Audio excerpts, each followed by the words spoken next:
Let me conclude our little definitional pause here by asking you to talk about Sunni and Shia and the distinctions there, because again, you mentioned Sunnis as 90% of the 1 billion plus Muslims in the world, Yes. but that leaves a significant number of Shia who certainly are concentrated in certain countries, even to a majority like Iran.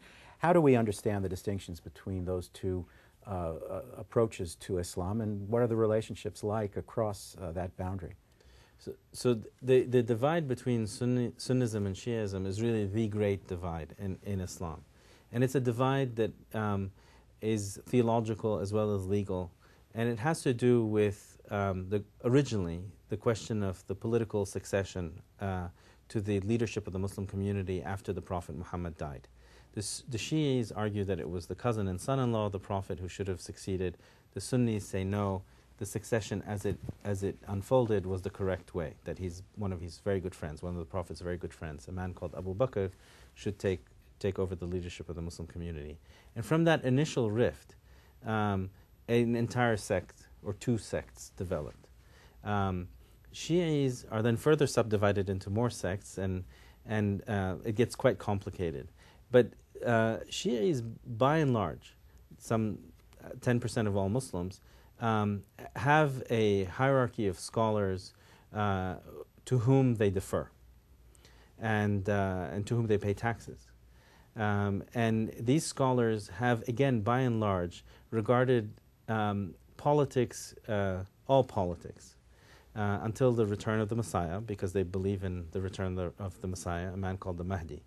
Until that time, all politics is corrupt and is to a greater or lesser extent unrighteous, and so Shias shouldn't really get involved in that form of politics. And that's why we see in Iraq, for instance, today, the great Ayatollah of Iraq, a man called Sistani, will not engage in open politics at all.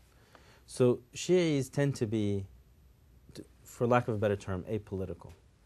The exception, though, is in Iran and in Lebanon.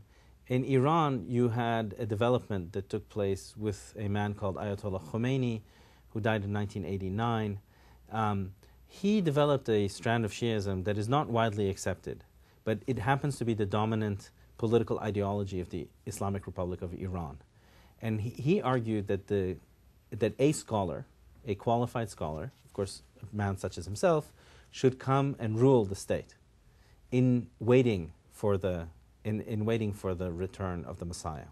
And he arrogated to this ruler, to this jurist ruler, supreme power, ultimate power.